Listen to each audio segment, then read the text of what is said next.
Wow. What a last 24 hours in cryptocurrency, guys. Welcome to the Friday episode of Freeman Live. Crazy. Lots of stuff to get into. Total capitulation yesterday. Over 10K wiped off the price of BTC. Also across the board, drug down with it. While we had macro uncertainty, we were having stock market sell off. Amazon was down major. MicroStrategy hit $102 and currently $130. We've got a great show today. We're going to unpack a ton of stuff.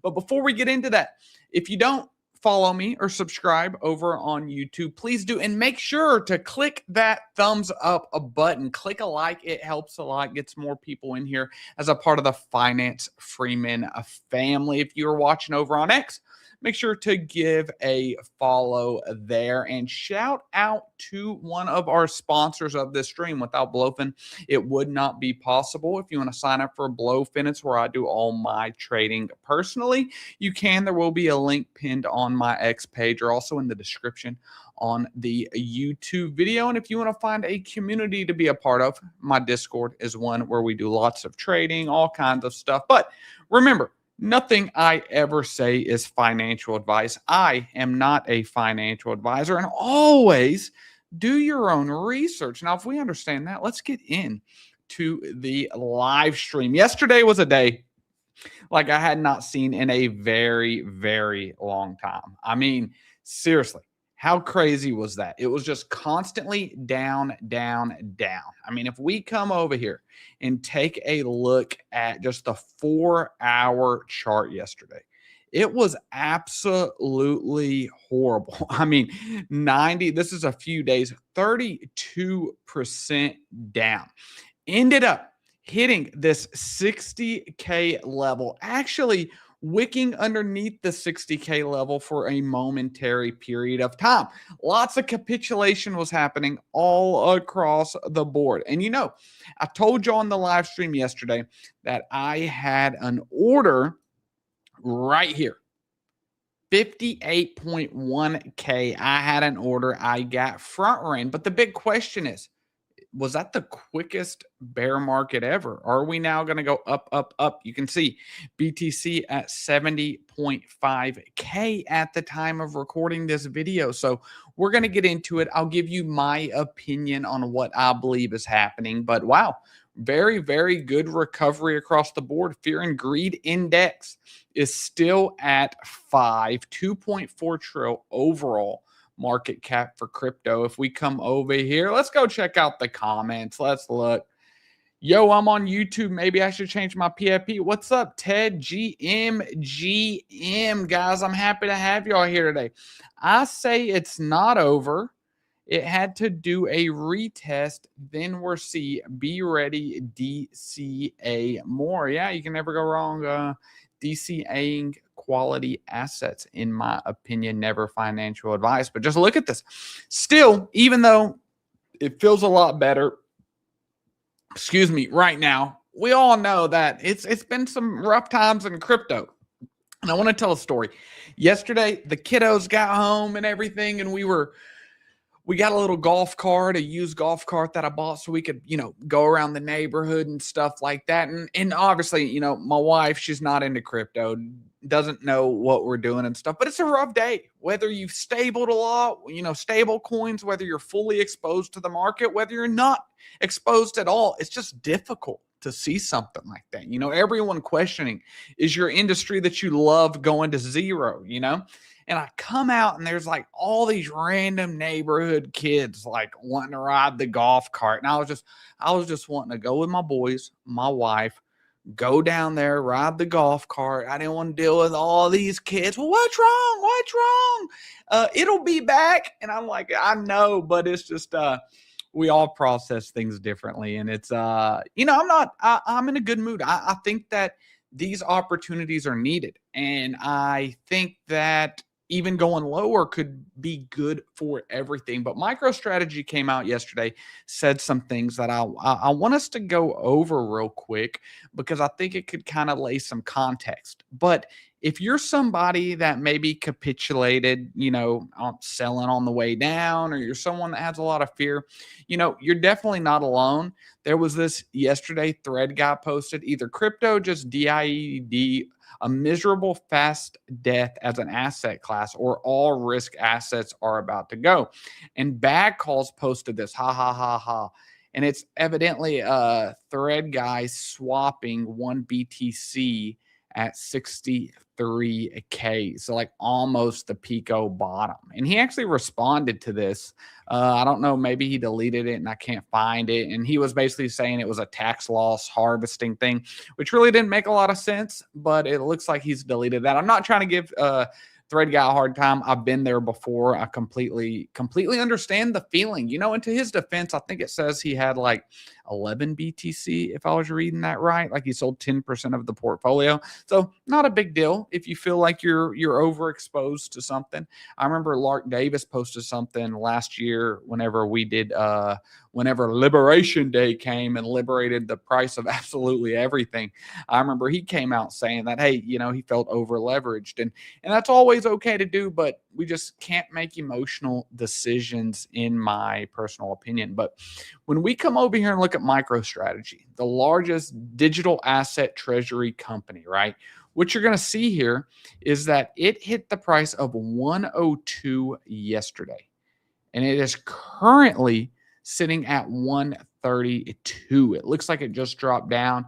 If we come up here, we could see BTC had got to 71K. If you take a look, I actually had a short limit right up here to see we'll see what happens. Maybe it'll execute, maybe it won't. But we've been moving up very, very, very fast, right? Just to put things in perspective, if we come down here and we come up, that's about an 19% pump on BTC since the Pico low. But what did MicroStrategy say, and how does that maybe solve some of the fear, uncertainty, and doubt that has been coming around with assets such as Bitcoin because of quantum computing, guys? I see a lot of comments. Yeah, keep leaving some comments. We'll look over whatever y'all want to look over throughout this stream. But I want to come over here to a clip from MicroStrategy's yesterday. They had a video where they, talked to all the shareholders. They announced a major loss, like $42 per share loss. It's pretty crazy. But oh man, come on, man, you making me blush. Come on, man, make me happy. Look at that. You rock, Freeman. Absolutely love it, buddy. But let's take a look at this. This is key points. This is about quantum computing, and I want to play this for you all right here. Strategy, we are going to initiate a Bitcoin security program that coordinates with the global cybersecurity community, the global crypto security community, and the global Bitcoin security committee in order to help and contribute to consensus and solutions to address the quantum computing threat, as well as any other emergent security threats that evolve. We think it's reasonable and appropriate for us to do this, given our large responsibility as a Bitcoin holder, but we want to do it in a very responsible fashion, and we want to make sure that we coordinate with the global cyber, crypto, and Bitcoin security community, because there are a lot of very, very brilliant minds here. There's a lot of good work being done, and it's likely that consensus will form and solutions will form at the right time in a responsible fashion. And Sailor's talked about that before, right? And there's been a lot of fear of this quantum computing, rumors on him back as, Satoshi, he's denied that. But obviously that is a threat. And there's already today quantum proof wallet. So that's not really the threat. You could, if you had BTC, you could put it in a quantum proof wallet. That's not the fear. The fear is, what happens to all the BTC that's potentially lost? Okay, you look at Satoshi's wallet, about 3.5% or a little more of the total supply hasn't moved. If you think about it, it's probably lost on like if this whole story of Satoshi is true, lost on some old PC somewhere. What about all the people that had BTC back when they were, pennies on the dollar that they lost? At the time they lost $100. Fast forward to today, they probably lost $100 billion, right? But what happens to all of those Bitcoin? And if those wallets could get hacked, then therefore that's a lot of selling pressure that would be on the network. So this whole quantum computing threat has nothing to do with the actual wallets, because those can be upgrading people that have it. However, the BTC that is lost, what happens with those? That's the big fear. But what everyone wants to know, is it over? Is that the end? Was that the shortest bear market? And I just want to kind of lay some things out for you as to what I think. And then I also want to lay out what are some potential catalysts coming towards the end of 2026 and kind of how I think, if I had a crystal ball, how it would play out. That's what I want to get into. So right here, we've went over this chart before that I want to share with everyone. This is a trend line that's dating back to, as you can see, June of 2017, when BTC was 1,600, and it's respected it the entire time. It wicked below it right here, but just for, like a 1-2 day wick right here. But you could see it's respected it. So I was thinking BTC was about to come with the quickest date ever with this. And just by the way, in terms of quickest date ever, you guys know we've got Valentine's Day coming up. And so because of Valentine's Day, we've got code LOVE50 for 50% off the Discord if anybody wants to check that out. But I was thinking that this was going to come in. Obviously, I was front ran. Okay. I was obviously front ran. This is a logarithmic chart. However, I would be very cautious of thinking that that's it. That bow, we hit that low, everything's done, everything's good. I'd be very, very cautious in thinking that. And we'll go over a couple things, but one of the catalysts going forward is going to be legislation.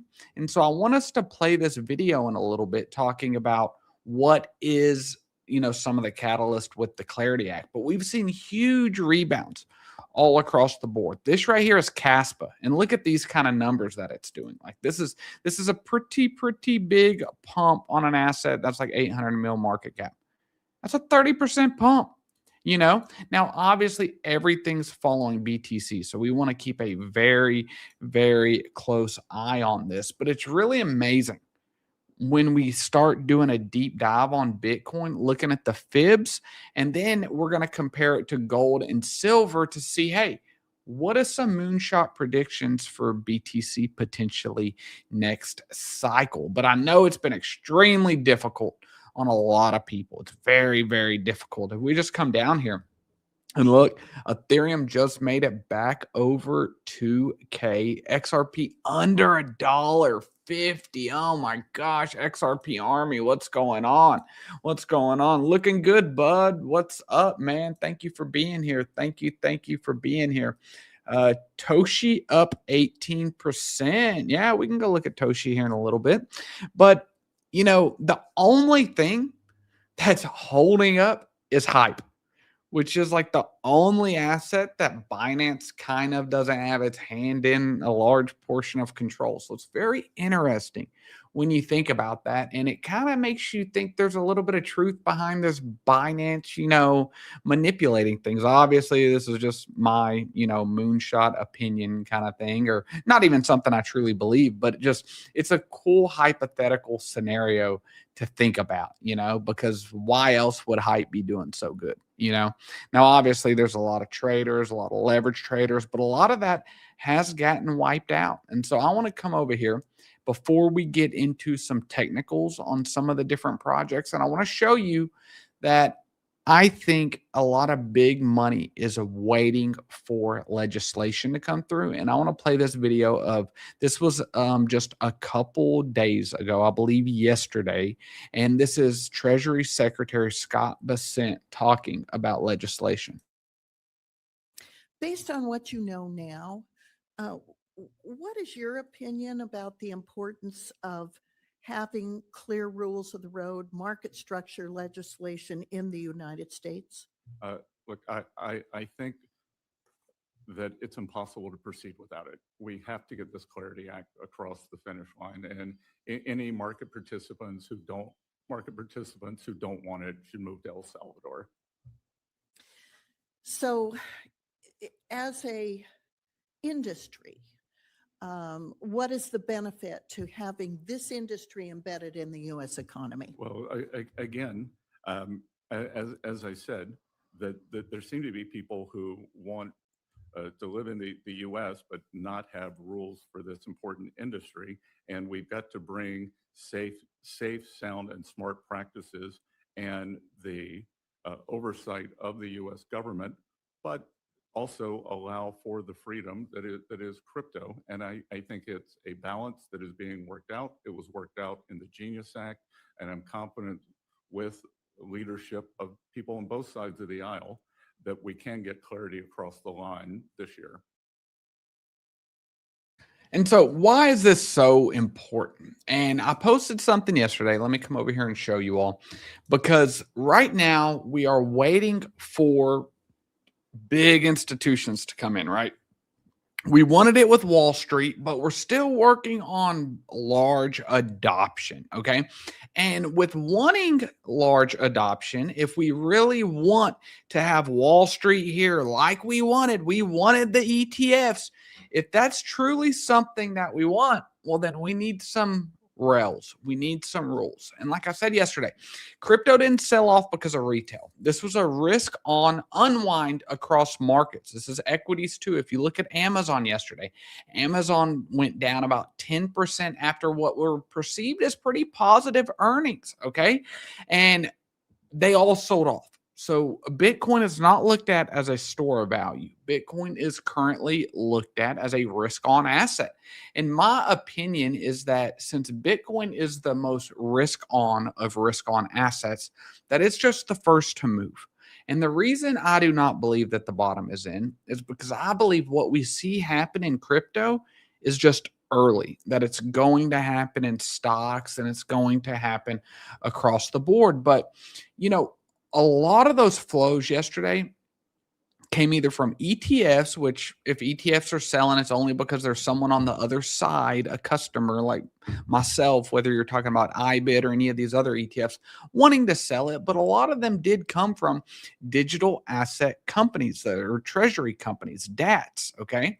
And institutions don't hodl. Okay. Like all these BTC guys, hodl. They don't do that. They have to rebalance and de-risk. They have fiduciary responsibilities to do what is best for their shareholders. And so when something breaks, that's it. Bottom will be found soon. For now, that's what I posted yesterday at around 64K. And so, I have no crystal ball, but if I'm over here looking at it, and I'm thinking that, this might hold for a while. Maybe we come back down. We've had a huge push up. Okay. We've had a huge push up. And if we come, let's go open up Trading View and show you something. If we come here and we kind of say, let's just count this as this move. We're doing it both ways. And we draw this fib down. You can see where we recently just got rejected would be the 382 fib level, or approximately, which was my thought process behind putting my short, right around there, somewhere in that area. But if we come and do a more macro take from the end of the cycle to now, saying that the low is in, right? You could see where these fibs land up. If we go a little bit lower, you can see how they stretch. So honestly, this is why I think a deep retrace is bullish, because you can see if, let's just say this down here was the low, and you start looking at these targets, let's just look at this 1.272 just for the sake of this. You see how it's 143? Well, now what happens when you have a deeper retrace? Oh, wow, it goes up, right? So that's what I always talk about, the spring. It's like a spring, okay? We got to get that, let people take profits, flip over to new holders. We want to continue raising the floor, right? It's not good when you have an asset that's up major that people are, average up 8x on it, right? You don't want that. You want people to be, at their cost approximately, because there's a lot more room to run in that scenario. And so I think this was a crazy sell-off that we had. If we just come down here and look at RSI, even if we go to RSI on the weekly, you can see very few times have we ever been to this level that we are currently at. Let me put this right here and match it up to the level we're at now. You can see we only got below it for about 2 weeks back here in June of 2022. So it's not a level that has been hit often at all. So we're definitely due for a relief bounce, but I think that we need time on our side. It's not something that's just going to drop down and come back up. If you get in a fight with your old lady or your husband, your wife, y'all get in an argument, you give her a hug, you say, I'm sorry. There's still, come on, for a little while, you still going to be getting that side eye, stuff like that, right? It's not just over with. It's not over. It's not quick and done. The market's the same way. The market needs time, as you can see down here. If we come back to last cycle right here, we hit this 18 and we came up and then we went down a little bit more, right? And then we came up and we finally got over that 50-week moving average. But it's amazing to see how much this stuff actually kind of rhymes. If we come over here and draw this down like this, and just then let's grab it and move it over here. Like it rhymes pretty good. We moved a lot quicker on this one, but it's pretty amazing how history tends to be able to repeat. Let's look. Feels like the bottom is in, but suspect big bounce and then another big drop a month or so later. So bought yesterday, lots of buying done for me, then wait and see. Yeah, I think it would feel better had it not have bounced. I think I would feel better about it because, like I said, we need time. Like you see this area of time back here, this wasn't a huge bounce up, as soon as you hit a level or anything like that. We just need time. And so I think that we have a new Federal Reserve chair coming in mid-May. Right now, it's actually kind of scaring the markets a little bit. The new Federal Reserve chair, Kevin Warsh, is known to be a little bit of a hawk, okay, whenever it comes to fiscal policy. He's not going to be somebody that wants to print a lot of money. Now, he will reduce interest rates, I believe, or there would be no way that the president would have appointed him, right? But his thesis is that we should have a lower balance sheet, which is, whenever you hear the Fed printing money, that's what that's in reference to. And we can look at that balance sheet right here. But he thinks we should have low interest rates, which sounds like a really good thing in theory. But the only problem is that it's deflationary. And so whenever you're coming into a deflationary environment, people don't want debt because of that. Debt, like philosophy wise, debt, if the government keeps printing money, right, and your dollar is become less over time, then people take on debt to try to get into risk on assets and grow with it. However, if the money is deflationary, becoming stronger over time, then that debt actually costs more. And so Kevin Warsh, he wants to reduce this balance sheet. And he's somebody that came into the Federal Reserve initially in 2006. So you could see the balance sheet of the Federal Reserve in 2006 was less than $1 trillion. And then he left the Federal Reserve because he did not agree with how they had handled the 2008 housing crisis. You could see that was the first real jump in the balance sheet. And ever since then, the role of the Federal Reserve has been a lot more drastic than it was previous. You could see over time the Federal Reserve has just printed even more money, and that's not his opinion. And so right now the entire market is risking off of debt. If you look at the Qs in the stock market, especially all the leveraged ETFs, those are leveraged via debt. And so going back to my tweet, and my lights over here acting funny, guys, I apologize. Going back to my tweet though, it's that, it's a total risk off environment. And we can go look at some things in the stock market in just a second. People are relying on 4-year cycle. Times has changed. Yeah, but so far we're playing the 4-year cycle to a T. It's pretty interesting. Healthy correction, liquidate the long and shorts, retail folks. We are retail. Yeah, brother, we are retail. We ain't moving no market, boy. We getting moved. That's what we're doing. Yeah, I agree. We are retail. But that's okay. But we just want more retail to come on board. If we come over here, look at the bookmarks. I wanted to show. So, the 4-year cycle thing, this is pretty interesting. This was posted on some website, but it was pretty much to a T. All-time low 2015 to all-time high 2017, 1,064 days. Then same thing. And they called this to be this all-time high too. You see, if the pattern would print this cycle's all-time high on the 6th of October, 2025, which if we go back through history, 364 days is what a bear market typically lasts. That's from the top to the bottom. And so if we come up here, right here, the 6th was, let's zoom in on this a little bit, come over here. You could see this date right here was the 6th. And if we come and we do a time measurement, what we're going to find is that 364 days takes us right here. October 5th of 2026. So it's very interesting. Let's see. You seem to be a good person. Hey, man, I try my best. I'm nowhere near perfect, but I just try to be honest. You can ask people in my Discord, anything like that. I try to be honest. I try to say the truth. It wasn't easy to make the tweet that I made, a couple months ago not a couple months ago, about a month ago. And I'll try to find it, but when we were at 96K BTC, everyone was calling for a new all-time high. And it's not easy making these posts. This was, about mid-January. But it's not easy making these posts when it's 96K and people are saying, oh, yeah, we're Freeman, we going to a new high? We going to a new high? And you're like, no, actually, I don't think so. It's like going against the grain, right? People don't want to hear that, but I just try to say my honest truth.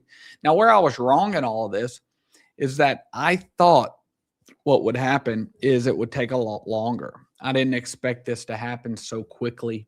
And I just think it has to do with all the macro environment, like I'm saying, about people risking off of debt overall. That's why we're seeing it in the stock market and all of that.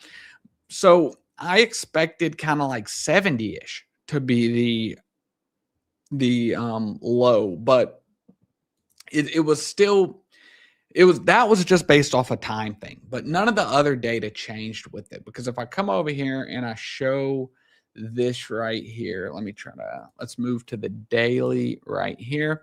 And so this right here is the 200-week SMA. And so the theory behind 70K was that we would have been trickling along here longer, right? And that this would come up. You know what I mean? And so this would come up. But the few things behind this overall thesis that I had was that a few things. The average cost to mine a Bitcoin, which y'all heard me talk about, around 65, 70K, the 200-week moving average, this trend line, and a sweep of last cycle's all-time high, which, as you can see, we've already swept last cycle's all-time high. The only thing we haven't done was come to that beautiful date with the 200-week simple moving average that we hear, so many people talk about. I'm suspicious about October low. BTC all-time high, barely higher than September. Maybe August, September. Well, yeah, I mean, that's a very good point. Yeah, I could totally see that, because if you really look at it, like you're saying, this is like, what was it? Like 2%? Like, come on, that's nothing in crypto, right? You know, maybe in the stock market you could say 2%, something to be proud of. But yeah, I definitely agree with that, you know, especially whenever we look at the Federal Reserve coming in mid-May, right? And then if we really do get a lot of interest rates cuts, and that money starts flowing in around the September, October timeframe, and we also get legislation passed, we already know countries around the entire world are doing a lot of fiscal stimulus right now.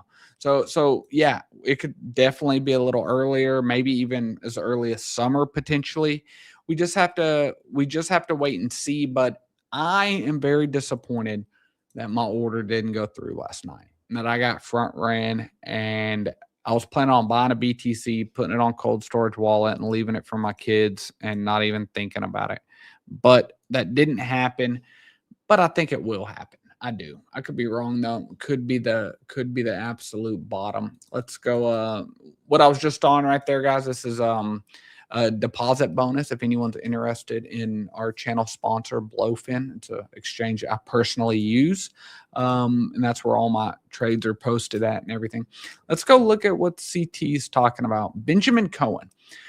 The most likely low for BTC is October 2026, based on the 4-year cycle. Under some circumstances, it could happen as early as May. BTC does not have a monopoly on the 4-year cycle. You can see that the S&P 500 has gone through many periods where it bottoms approximately every 4 years. Major lows tend to occur in early Q4, but in some cases, occasionally happens in May. October would be favored if we get multiple week to month long counter trend rallies that delay things. See, that's the fear in all this, delaying things, because I think the chart always going to tell you what the chart does, man. For a long time, I was like, oh no, technical analysis, just a whole bunch of goofy guys drawing lines all over the place. No, I believe in it wholeheartedly. I believe that the chart tells you all you need to know. The news just pushes the chart where it needs to go. Maybe a little quicker, maybe a little slower, but at the end of the day, the chart is telling the truth. October would be favored if we get multiple week to month long trend that delays things. May be favored if the counter trend rallies just last a couple days to a couple weeks and deeper drawdowns occur sooner. Sorry, guys, I'm having a trouble with one of my lights. My kids were in here playing with stuff. I favor October over May for now, but as an investor, we have to be aware. See, yeah, I'm not too caught up in when this happens because I can't predict that. I just know that so far it's happening a lot quicker than anticipated. And so that's where I would disagree with Ben a little bit, because I don't think anybody expected this to happen so quick. Like, this is, if we just go back to, this is 2 weeks ago. Like, let's look right here. Where is this? This is Tuesday, January 13th. And we're down 40%. I mean, if you just go to October, like right before this was, on this day, you were probably at the grocery store buying Halloween candy for trick-or-treaters coming in a couple weeks. Down 52%, you know? So it's crazy. I still believe KASPA is a very strong project. I agree. Once all the upcoming products are fully launched, VProgs and Kai ecosystem, etc., I think it'll prove real value and show why it stands out. Yeah, guys, y'all know I'm huge on KASPA. Let's go take a look at the KAS chart again. You know, it hit 2.4 cents, about 2.5 cents.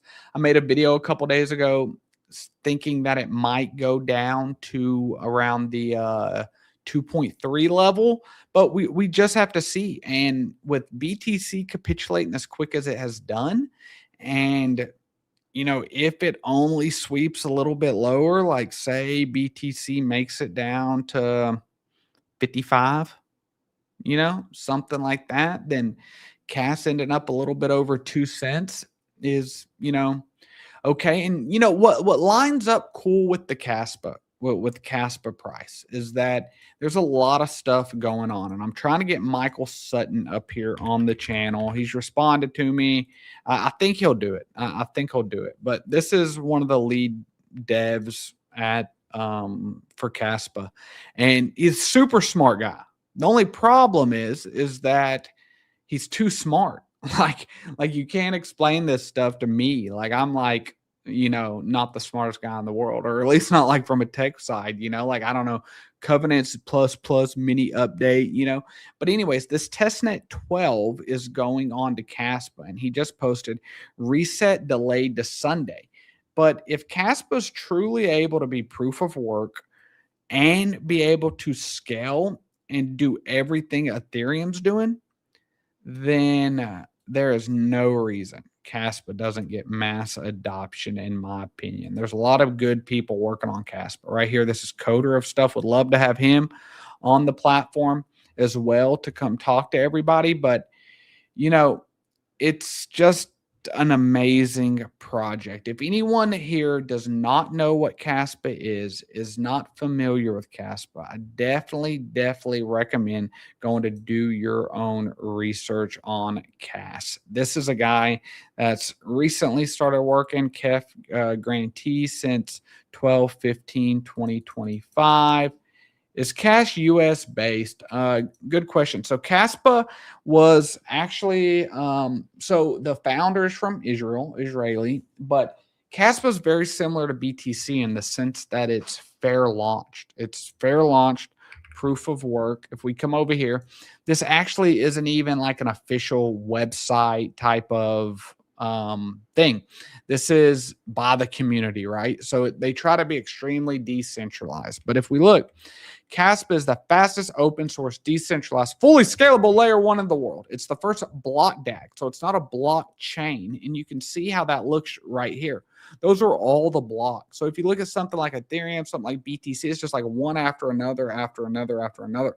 Where this is parallel blocks called a block DAG. And you know, the founder of CASPA, Jonathan Sompolinsky, he is mentioned in like the Ethereum white paper. He's done work with Vitalik Buterin, the founder of Ethereum, before. And I bookmarked it the other day. We can come look at it. But the updates that Ethereum is making right now, the reason that Vitalik came out and said that, hey, you know what, layer 2 scaling solutions aren't really needed. It was all because they really adopted something that looks very much like what CASPA is doing. Okay. What does this look like? Kind of looks like a lot of parallel blocks. And if you come over here, I showed this the other day, ton of CASPA people come. Look what I told him, you know, because he just, it's like everything's dumping and he's over here just talking about, oh, we don't need this and we don't need that. But you can see all these people talking about, you know, hey, this is just like what CASPA is. Think you might have to keep saying, can you put that in simple terms and say it again for whatever his answer is? Yeah, I think he'll come though. I asked him a couple weeks ago. I was like, hey, Michael, who would be, and this was just like public on X, who would be the best person to dumb down what you're saying or what CASPA is, how to explain it to the masses? Because a lot of people don't know. You know, I'm telling you, people in the CASPA community think that everybody knows what CASPA is. And I guess that's human psychology, human behavior, because I've had to work on that a lot as like a content creator, because I'll be talking about fib levels and stuff like that, just assuming that the people on the other side know what that is. But, you know, sometimes you have to break it down and realize that other people might not know exactly what you know and that you don't know what other people know. And so a lot of people do not know what CASPA is. I did a podcast with Zach Humphreys, who is a YouTuber with, you know, 200,000 subscribers, over 100,000 on X. And he'd known what CASPA was, but what he said was that he kind of lost interest in it because the smart contracts weren't around yet. And, you know, I think that's the case for a lot of people. And so I'm actually going to ETH Denver here in a couple weeks, and I'm going to do a little experiment where I go ask people, what do they think about CASPA? And I'm going to make content out of it. And the whole point of that is to show like what percentage of people really do know what KASPA is and who doesn't. Mining KASVid, like a video about mining KASPA, is that what you're referring to? If so, that's not really my thing. I'm not a miner. But there is some good people that you could find on YouTube. But I am wanting to have miners come on to my channel, and I've been talking to a few people on X about that, because it's an interesting thing, because the only thing that matters short term with a proof of work network is hash rate. Okay. And if we look here, let me search me for KASPA. I posted something a couple days ago. Okay. No, this was an old one. Okay. But I posted the same thing right here. The only chart I care about for KASPA now, price will do what price does, but hash rate is key. And so this is actually like computing power, right? And so what would happen is if miners are underwater, which right now I'm pretty positive that it costs more than 3.1 cent to mine a KASPA whenever you deal with, electricity cost, and especially buying a few $1,000 miner, things like that. And so I want to do a video where I can talk to different miners from different, places in the world and see what their break-even cost is. If they're still mining, why are they mining? If they've shut off, why have they shut off? And so I'm wanting to have multiple people come up on the live stream. Starting next week, we're going to start having guests, actually. So I'm really looking forward to that. But the hash rate is really the most important thing when we look at everything with a proof of work network, because I know the team.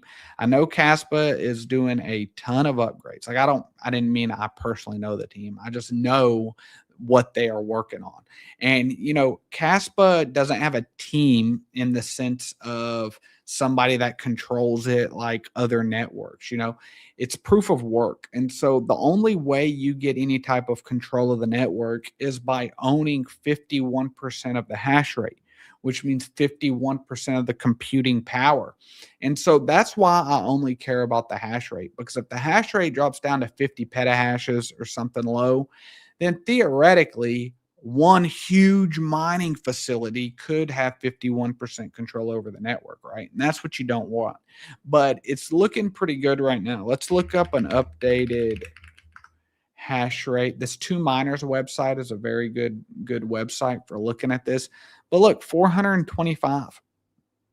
It's held pretty steady. If you go all time, if you look over here, this was like the KASPA all-time high somewhere in here. And so it makes sense when you have an asset, the same happens with Bitcoin, that, the price is going up. It's catching all kinds of attention. Ice River, a company, started selling a whole bunch of miners. People put them online, and then the chart has a decline, right? And so then people turn off those miners. If we come look at Bitcoin hash rate, I'm not familiar with any of these websites, but we'll look at this one. And so let's see. Let's go back 3 years. And so in blue, we're looking at the hash rate, and in black, we're looking at the BTC price. And so you can see whenever BTC started dipping, it became less profitable for a lot of miners. So they turned off the machines, right? That's all there is to it. Or as the price was appreciating, people turned on the machines. And so it's really interesting thing, because what I've said is that Elon Musk actually said it, that energy is the only true currency. We were talking about this yesterday on stream, that energy, electricity, that's the only problem right now for these artificial intelligence companies, right? They don't need more money. They don't need any of that. They can find all that. What they can't find is energy. And there's just a handful of cryptos that are still proof of work. Ethereum used to be proof of work, and Ethereum's downfall came when they switched to proof of stake. That's whenever they started going down. If we just look up, when did ETH go to proof of stake? September 15th, 2022. So let's see here. Where was that? Okay. So what did I say? September 2022. So if we look, September 2022 was like right here. And it's just kind of been stagnant ever since. Like, I mean, look, we're still almost at that price. Yeah, I had a couple pumps this cycle, but ever since this high, you know, at the last bull run, it just hasn't been the same. And you know, I think ETH is gonna be okay. I do, if Vitalik will shut up, because he just constantly, dude doesn't care about the price. Like he's just you know, he's selling BTC into this, talking about how layer twos aren't needed, things like that. But yeah, just an interesting fella to say the least. But this is coming. So this is a video last year, and it still stands true about what's going on with Bitcoin and how it happens whenever all of the legislation comes. I love the idea of innovation. The money center banks have been sitting on their hands for years, crapping on the crypto industry, but it's not about Bitcoin. Nothing to do with Bitcoin. It's digital payment systems. That's the potential. That's the amazing opportunity we have here. Now, the reason that will be important and why we'll get price appreciation on Bitcoin is the minute that happens, it will signal the move to the next act, the Market Infrastructure Act. And why that matters to everybody in this room is we will finally determine, is Bitcoin a commodity or a security? And when that is determined and regulated, Katie bar the doors, $1 trillion will come and index that asset. Let's all hope that happens while we're all alive here. Anyways, thank you very much.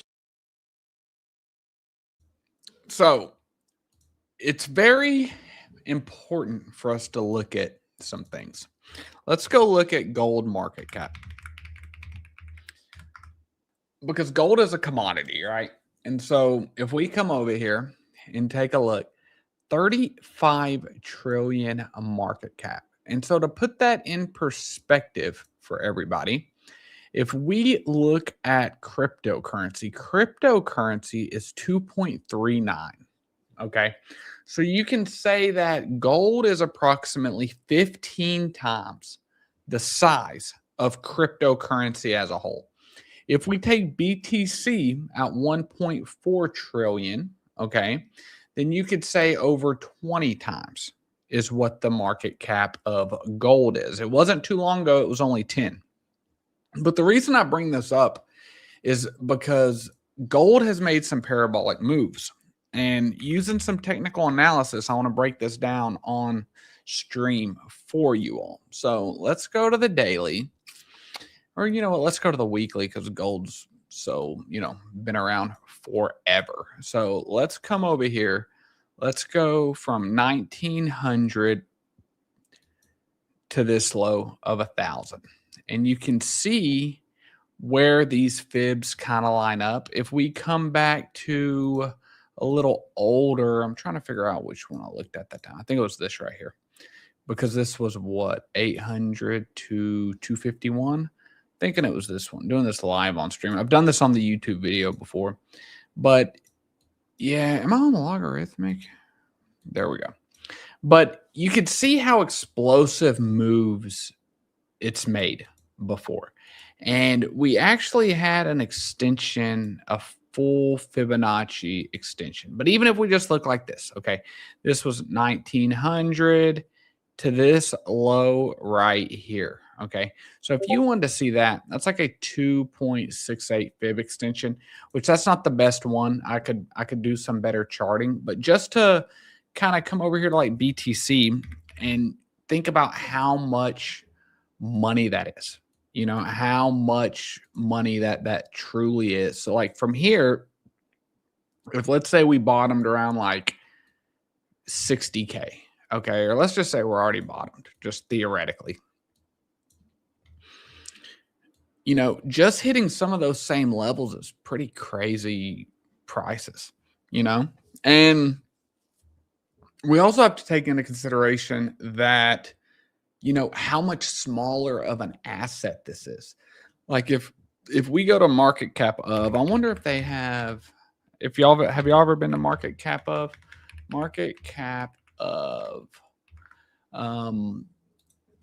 If we did the market cap of, let's see if this will work. I don't know if they have gold. Surely they do, right? Gold, They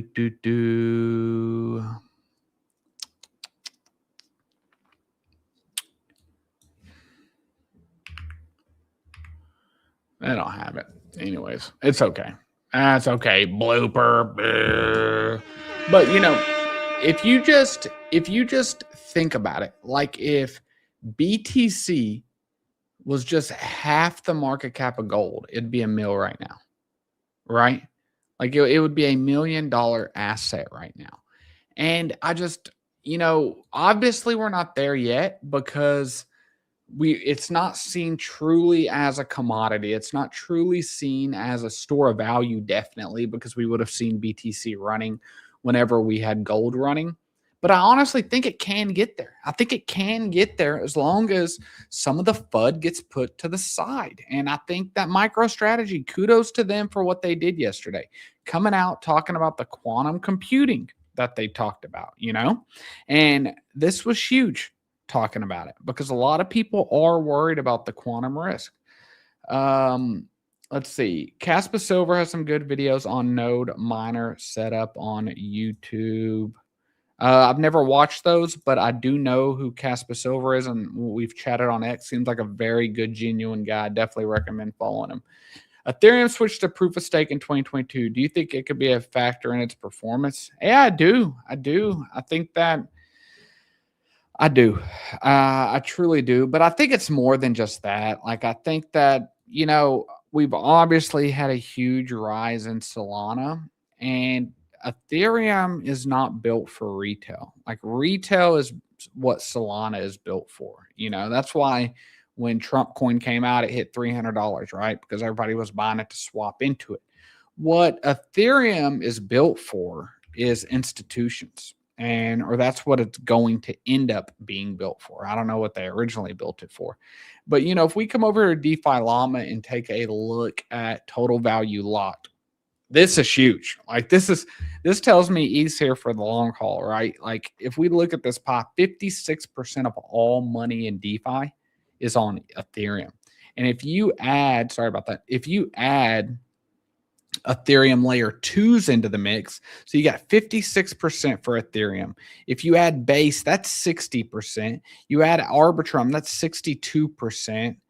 I mean, you're talking about like 64, 65% of all money in DeFi is on Ethereum. And just looking right here, Solana to Ethereum, you know, you're 8 or 9x the overall total value locked from Solana to Ethereum. And so that's been the bet from Tom Lee. If we come over here and look for Fundstrat, which this guy has been sweating, I bet. Golly, I bet he's been sweating. Let's look at this. Crypto prices has fallen sharply in 2026 and languished after October 10th. I agree.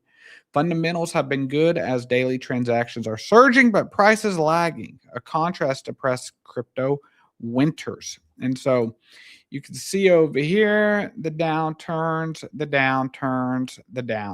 But what is this? Daily transactions going down, going up. You know, I don't really see this as a good data point.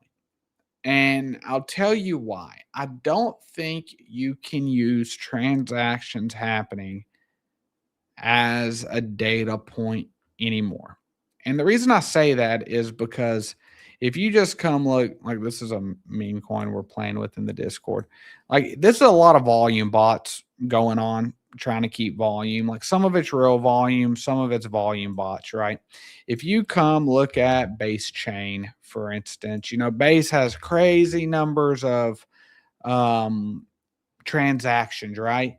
But they're trying to like tokenize every tweet, right? So like every tweet's a transaction, or on whenever you go to Zora and everything like that. So I don't think it's really the best way. Like, I think you would have to somehow be able to tie like transactions that are a minimum of like $20 or $10 or something like that. Something that is, you know, has a little bit of money behind it, because then that makes you think that these are real transactions. But that's another thing. I'm really hope to see base chain go all in on these AI agents. They've been wanting to tokenize tweets, yada yada. Nobody cares about that.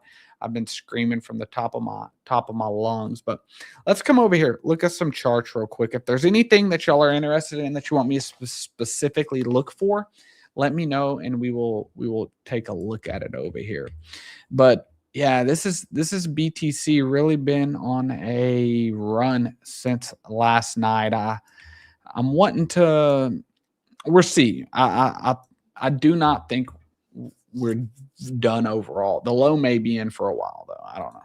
Let's see. Let's come look at some favorites. Let's look at gold. Same thing. Gold. See, that's what I mean. Like yesterday was interesting, like the last day or two, because it wasn't a fear of, you know, debasement of the US dollar. It wasn't just a Bitcoin specific thing, because if it was, then gold wouldn't have been going down, right? But you could see it wasn't just BTC that had that sell-off. Like, it was gold as well. And like we went over earlier, this is an asset that is 35 trillion.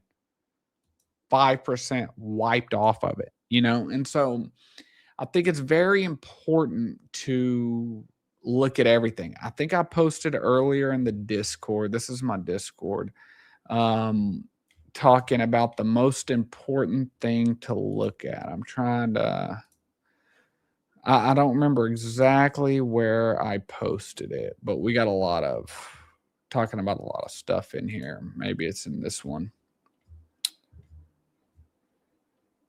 Okay, this is the most important chart in my opinion, and this is the Qs, right? NASDAQ.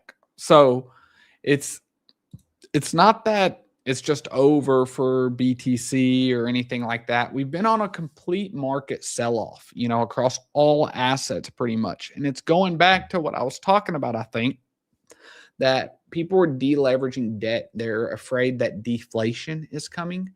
And that's because of the new Federal Reserve pick. And there's a lot of things contributing to deflation, right? Like less immigration in America, with everything that's going on. You also have, you know, the jobs, what's happening with the job market. And so when less people have jobs, less people are buying stuff. And if less people are buying stuff, the prices don't go up, they go down. And then you also have the fiscal policy things. And so it's going to be interesting to see how the Federal Reserve handles that if we do get into a deflationary time. You don't want that. You don't want a deflationary time. You need to have a little bit of inflation. That's why they say 2% every year is the target. And what that means that every year your money is worth 2% less. But that's what you need with the way that current banking and current everything is set up. Because if you're in a deflationary environment, and I don't know what I paid for this, but you know, whatever I paid for this, say $1,000, right? It's probably more, but say $1,000. If we're in a deflationary environment, meaning that the dollar is getting stronger against assets, then why would I buy this today when if in 2 months it's going to be $800, right? Why would I do that?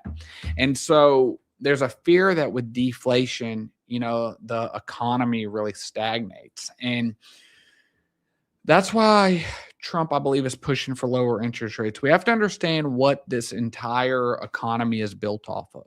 We are a country, we're a financial system that's built on debt. Okay. The entire thing is built around debt. You want to have liquidity for people to borrow. You want to have people spending money. You want consumers. That's why America is currently the #1 consumer in the world. That's why everything Trump does with tariffs actually has been working from a negotiation tactic, because people want access to the #1 consumers in the world. #1 by money spent, not quality or anything like that. I love all people. But you know, so the assets, we've been seeing things sell off all across the board. Let's go look at Solana. This one was painful for me yesterday. I'll just say that. So I was like, you know what? 80 looks solid here. I said, I'm along it. I'm along it. And so then I went and did that golf cart thing I was talking about. And I got a notification on my phone. Man, it just went down 67 bucks on salami. Imagine that. Look at this. Currently up 27%. You know, it's just been a heck of a run. Let's kind of draw a trend line like this. Huh. That's interesting. Sometimes trend lines just keep it simple. Look at that. There's a trend line. We bounced on top of it. And then we came back and tested it as support. Huh. It's interesting. Let's do that on Bitcoin. And this is a short term, like this is a 5-minute candle, right? So it doesn't mean too much. Draw one there. Yeah, it's different. But we really, to get an idea, have to zoom out. Like so. Let's go here.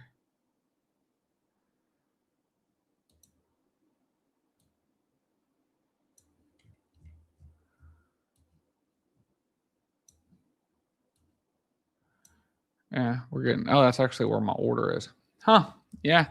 Yeah, it's interesting. I'm thinking we might just range in this area for a while, like the 60 to 70 range. I don't think that would be the worst, but it's not just crypto. It's not just gold. You know, if we come over here, they have everything listed here. This is Hood. So this is Robinhood stock, essentially. Now, it hadn't been listed for that long, so unfortunately, the price history isn't that long. But if we come over to Trading View right here and look at something like Hood,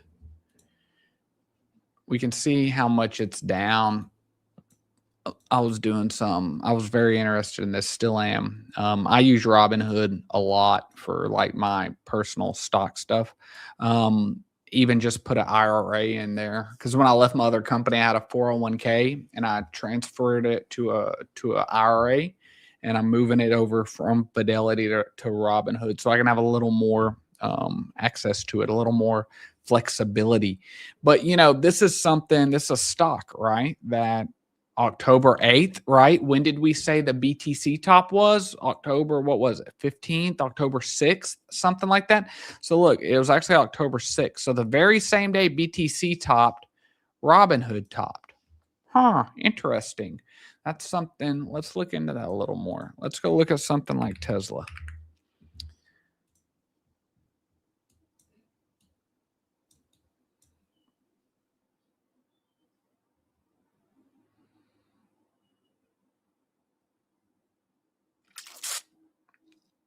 So this is about October 6th. So it made one more push after. But it's interesting to see how it's just all risk on assets, right? That liquidity is tight. And, you know, these are large market cap, you know, assets as well. 1.5 trillion for Tesla, which is about the same as BTC, right? And so this is one that I really like. I really like that. But according to crypto, let me tell you one that is my favorite. Okay. And I'll tell you why. So this is Circle. This is the company behind USDC. Good morning, ma'am. I see ya. I see ya. I see ya. We're going to be going to ETH Denver, and we'll make some content there. It'll be fun. But if we take a look, this is Circle, and Circle is the company. This daggum light keep blinding me. I feel like I got a cop shining a light in my face or something because it keeps turning on and off. I don't know what my kids are messing with, but I'll get that straightened up over the weekend. But anywho, if we take a look, Circle ICO'd at $31. Okay, so I really do need to put a line in here because I almost think the most bullish thing in crypto isn't even a token. Like that's kind of the problem that we've had. Like I've talked about these evaluation problems, how like Pump.Fun has a coin, but it's absolutely not connected to the like the actual launch platform and stuff like that. But when we're talking about the Genius Act, what we just showed a little bit earlier. So right here, he's talking about, what was he talking about? Payments. Okay. Up here, talking about the Clarity Act, talking about the Genius Act. The Genius Act, what it did was made stable coins have to be backed 1-to-1 by short-term U.S. Treasuries. So what that is doing is making even more dominance for the U.S. dollar. Okay. Because right now, people have been trying to get away from the US dollar. You see BRICS, you see all this gold surge that people were saying the US dollar going to zero. But they're leaning all into stable coins. And if we come to CoinMarketCap and take a look, I prefer USDC over anything else, over Tether. Tether's had FUD before. I mean, I don't know if there's any merit to it, but USDC right here. And so if we take a look, this is Circle, okay? And this is so the company that owns this stable coin is the company right here. And so this price of $31 is where it ICO'd at. I tried to get into it on Robinhood and I didn't get selected for whatever reason. But this is, keep in mind, this is a stock making these kind of moves. It's kind of crazy. This is currently a $13 billion market cap. Okay. Remember, we just said KASPA is what? Like 1.5 trillion. So it ICO'd at $31. And within like 2 weeks, it did an 8x. And so how I've been looking at this is if we just pretend, wrong thing. If we just pretend that there's a line going up here, like, the chart doesn't really exist, but if it did exist on here, it would start from here at 31 and it would just go like this. Okay. And then it found its peak. And so I really like Circle. I really like Circle. Never financial advice. But if we draw a fib on that, okay, you could see we tagged the 786 fib level absolutely perfectly recently. That was yesterday. Yeah, that was yesterday. And even if we went down to the 886 fib level, that would be $40. But you can see that RSI, maybe a potential double bottom on RSI right here. But the point of the matter is that there's plenty of ways that I'm looking at exposure to the future of cryptocurrency, the future of stable coins that isn't actually on chain. I think there's a lot of ways to do that. And if we just take a look, current market cap 13 bill, if you look at the assets that they, of course, they don't own all these, right? Like I own my USDC, but the market cap of this is 71.63. So if we come over here and just see what analysts are saying.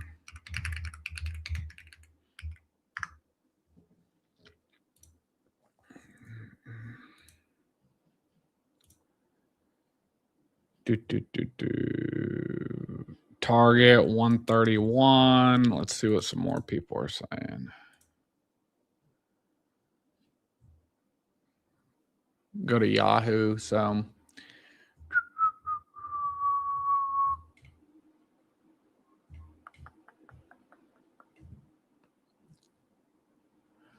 trying to look for some predictions for it. Circle stock forecast tip ranks. Okay, so this is a good one. I like this website actually. I want to favorite it.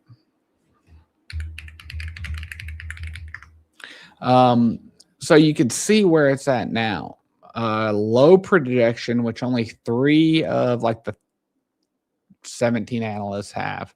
60, average 137, high 280. Oh, it's pretty crazy. And you can come down here and see who's reviewing it like that. Like JP Morgan upgraded it 2 days ago. Man, they're gonna make me subscribe to this, so I'll stop having to see that. 16% upside, 236% upside, 112. I mean, yeah, this is I like it. I like it. Next quarter's earning estimate for Circle is 17 cents with a range of 8 to 28. Okay, so consensus is around 17. Sales forecast. So, you know, when we're talking about the Genius Act, whenever the Genius Act comes out, okay, or excuse me, the Genius Act is already out. When the Clarity Act comes out, which I seen Empress posted a couple days ago, shared something that it has been delayed till about Q3. But when that comes out, I think it's going to be a huge catalyst for all of cryptocurrency. And because of that, I think that Circle is going to be the largest beneficiary of it. And I've made a deep video on this before, going through everything. But Coinbase has deep ties to Circle. They're an investor in Circle. If you look, they treat it like US dollar 1-to-1. If I send stable USDC directly to Coinbase, I don't even have to like sell it or something. Whereas if I sent Tether there, I would have to. I could just push send to bank, right? And they offer like 4-point-something% interest and all kinds of things. And so that's the big thing we have going on right now is the fight between the big banking industry that wants to pay you almost nothing for your interest and they want to be able to have control versus stable coins.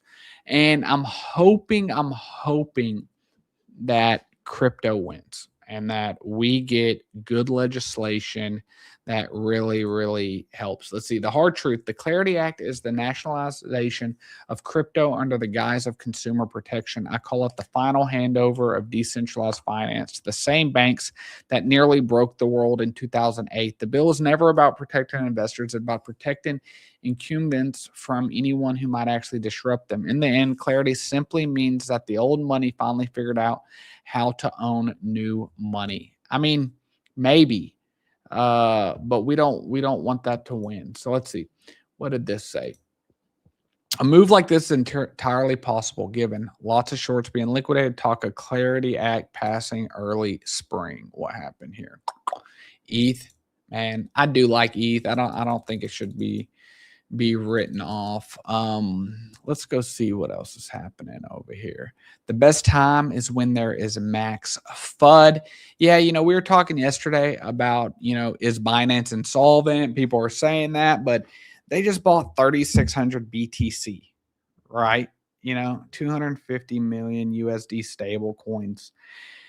They hold 6,230 BTC. Here's the wallet address. They say that they will never be sold. So, I mean, I think Binance is fine. I don't think there's any reason for that. What a great post. Anytime we find ourselves on the wrong side of the market, we must lead. Yeah. U.S. government projected to shut down next week. I don't know. Beware, don't interact with KASPA. Golly, guys. So this is bad. Whoever's handling these KASPA pages, get a grip, man. So I've been hacked before in my X account. And, you know, this was probably about a year and a half ago. And I clicked a bad Zoom link that got my account. It took me 10 days to get it back. But, you know, this is something that I shared recently. There was another big KASPA page that got done that, you know, someone else got a hold of it and they were sending links asking me to come on to like a interview or something like that. And so just be careful, guys. Just be careful what you click on. What is this? This is new right here. Let's look at this.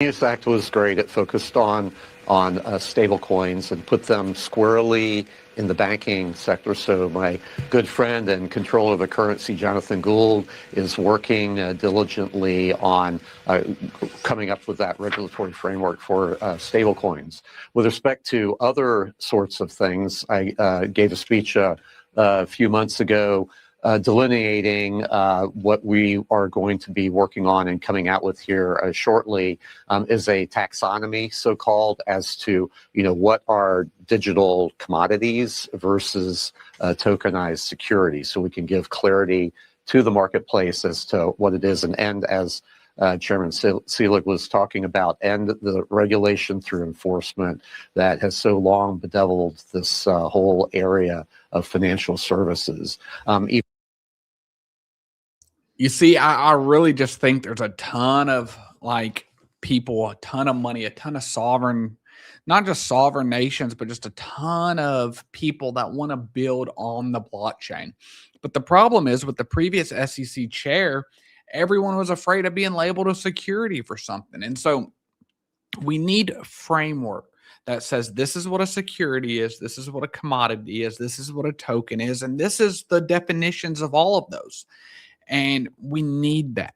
We need that. But there's no doubt in my mind that blockchain technology is going to change the world. Stable coins is going to lead to US dollar dominance. There's no doubt in my mind. I've given my life to this. Like, you know, I was a chemical engineer. I quit for crypto, for content creation about crypto, because I deeply, deeply believe in this industry with everything I have in my heart. You know, I went to the bank a little bit ago and I wanted to buy a watch. I've had a lot of watches. I've always been a fan of watches. I'll show you all this one. This is if anyone wants like a good watch and wants to spend like a little bit of money, not a little bit, $500 isn't a little bit of money, but this is a Tissot PRX, right? I had this watch for like probably 6 years. It's beat up. I absolutely love it. And I remember when I bought this watch, I was so proud. My wife showed me a picture of me and I had the box from the jewelry store. I forget where I bought it, like Hellsberg Diamonds or something. And I bought it and I was just so proud of it, right? Well, I was able to build up my content business and stuff. And I went and bought me a Rolex. And I went to the bank and I wanted to negotiate, so I wanted cash. And because I was buying it off the gray market, which is like pre-owned. And I went in there and I asked for $20,000 cash. And they were like, oh, well, I mean, can you do like a cashier's check? And I'm like, no, like I need cash. Well, we got to see if we got it. I'm like, what do you mean? See if you got it? Like, you're a bank. Like you're a bank. And like, I've got money in this bank. Like, what do you mean you got to see if you got it? You know? And that's the fractionalized banking system we talk about, right? Like they can take in $1, lend out $8, lend out $9. If you want to go get your money out the bank, you've got to explain why you want, like literally they had to ask, why was I taking money out of the bank? You know, why is it any of your business what I'm doing with my money? You know? And so, and that's the fear with everything being digital, with CBDCs, central bank digital currencies. The president did sign something banning CBDCs. But we got to see in this legislation, is there like back doors for the government to monitor Circle and be able to turn off your stable coins, you know, all of that. But those are fears that Brian Armstrong, who's the CEO of Coinbase, he's really doing a really good job fighting for the side of crypto. In my personal opinion, he is. But let's get to the rest of this video. Been predating the whole crypto world and going back, you know, to decades as between, you know, what's in the CFTC realm, what's in the SEC's realm. So there are digital commodities and digital tools and digital collectibles that, you know, we have described and will be outlining in regulation. And then we have tokenized security. So the first three clearly within the CFTC's rule remit, and then tokenized securities in the SEC's remit. So this is one of the, maybe the only time that a regulatory agency is voluntarily ceding clear jurisdiction to another or regulatory agency. But again, we are out to harmonize the rules as between the SEC and the CFTC, giving clarity and certainty to the innovators and to investors in this particular area, so that people can develop their products in the United States rather than feel that they have to go offshore to do that. So if we can do this here in the United States under American law, I think that will be best for investors, best for the financial markets, and best for innovators. This legislation is not such a high priority because of the fact that they want you to be able to trade meme coins, or because they think that the overall crypto market cap is going to stay around this price. They know that the whole world is coming on chain, and there just has to be framework behind it. You know, the ETFs passing was a very big thing. We got Wall Street in, but now where do we go? We're in inning number 2 in my personal opinion of all of this. We're so extremely early, and it's interesting to see a lot of news publications. Like here's another one. Digital assets. This is Senator Cynthia Lewis, senator from Wyoming, right here. Digital assets are the future of financial services. We are putting strong safeguards in place to ensure their seamless integration, make life easier and more affordable for the American people. We can listen to that. I think if we stay strong and strategic with our money, there could be some big and life-changing opportunities of brewing. Yeah, I mean, in a bear market, the number one thing is capital. Senator, what's your vision in terms of the public's use of stablecoin? I know this is very important and, you know, in terms of global transactions, but tell us how things will change, broadly speaking, in financial services with regard to digital assets, Senator. Well, for consumers, it's going to be faster and cheaper to do business, whether it's across the country or overseas, because money can be transmitted on the blockchain more quickly than it can if you're going through existing bank structures. So it's great for consumers. We want to make sure that not only is it faster and cheaper, but that it's still safe.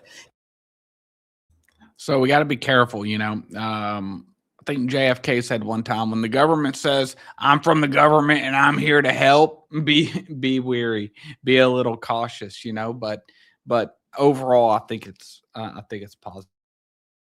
And Yeah, that's something we've been working with the Fed about. And we think that we've ensured those safety mechanisms as well. So there are a lot of interested parties in making sure that as we integrate this into the 21st century financial services industry, that it integrates beautifully. And Maria, one of the things I don't understand about the bank's resistance is this gives them an entirely new financial product. Their resistance is that they are afraid that if stable coins that are backed 1-to-1 with U.S. treasuries, such as Circle, because of the Genius Act, that they will have a threat to their fractionalized lending, that people won't want that anymore. Because if you, and Brian Armstrong, CEO of Coinbase, discussed this earlier, that, you know, if you want to allow your stable coins to be lent out for 4.5% interest, something like that, you have to agree to it, right? It's something you opt into, right? Coinbase can't just go ahead and do it. However, the fractionalized banking system is not something that you opt into. I mean, the second you open a bank account, they are able to do that. And they don't pay interest, like hardly anything. That's why. That they can offer to their customers, whether it's custody of digital assets, which 3 states already allow, or the use of stablecoins as a payment mechanism that's faster and cheaper than a debit card. So it provides new opportunities for consumers. It would open up banks to more opportunities. I'd like to see the banks embrace this rather than resist it. I mean, that's why, though. That's why. And, you know, so that's why I'm so bullish on Circle, because Circle is U.S. based. It's backed by Coinbase. Brian Armstrong is the #1 person that is in the U.S. working with the government to get this through, to get the stable coins through. And I also believe that, you know, banks will have their own stable coins, right? Like Bank of America might have theirs back to 1-to-1, but I think they're going to all be like basically white labeled through Circle, right? So I think Circle will help them create it and everything. So this is a company that I'm very, very much interested in to see kind of where it goes, because we're at the very beginning of a huge, you know, overall, like she said, the new financial sector. So let's look at like this? Okay. Bank of America. This is a 400 bill market cap, if you can see that. And Circle is 14 bill. So that's like Bank of America is like 250 times the size of Circle. Now they're obviously not the same thing. They're totally different, but they're both in financial sectors when we take a look at it. And so, you know, are we done? Was this the quickest bear market in the absolute world? You know, when we take a look at it, or let's come over here so I can see if my trade went through.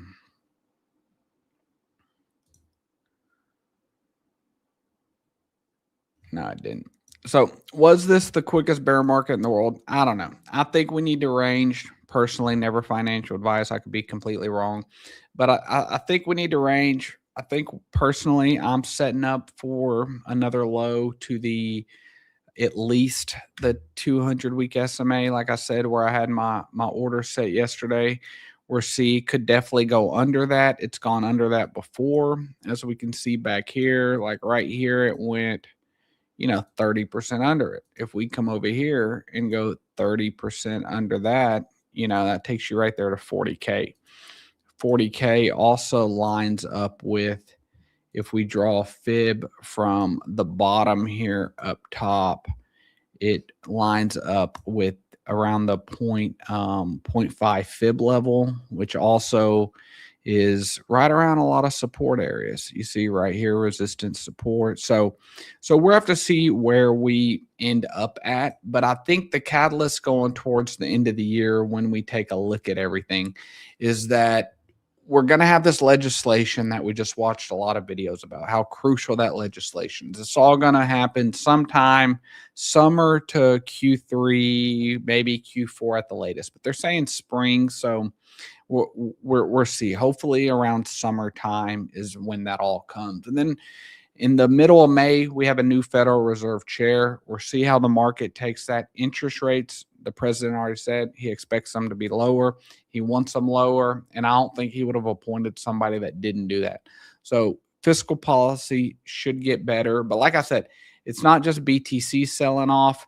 When we go look at absolutely everything, at least things that are, you know, considered risk on type of things, like this is NVIDIA from November, you know, it's down, what, 20%, right? Tesla, same thing, down, you know, and so it's not just BTC. We're not alone. We're not being picked on, guys. It's not just that. It's risk as a whole. And so we'll have to see where all of this goes, guys. But as always, if you don't subscribe over on YouTube, please do hit the bell notification. We have multiple videos a week, live streams Monday through Friday. You can join our group. We can use code, where's my banner at right here? Code LOVE50 for Valentine's Day. It's coming up soon if you want to get 50% off the first month. And I want to thank our stream sponsor. It wouldn't be possible without them. That is no other than Blofin. There's a link right here, and there's also one in the description below. But guys, thank you. This is our week 1 of the live stream. It's been good. Been trying to work some kinks out, but we've got a couple guests coming on next week that I will announce Monday. I hope you all have a wonderful, wonderful weekend. Stay blessed. Enjoy some time with family. Take some time away from the markets. Touch a little bit of grass, and just know if any news comes up, I'll keep you updated on X. I'll keep you updated on YouTube, and I'll keep you updated in the Discord. Love you all.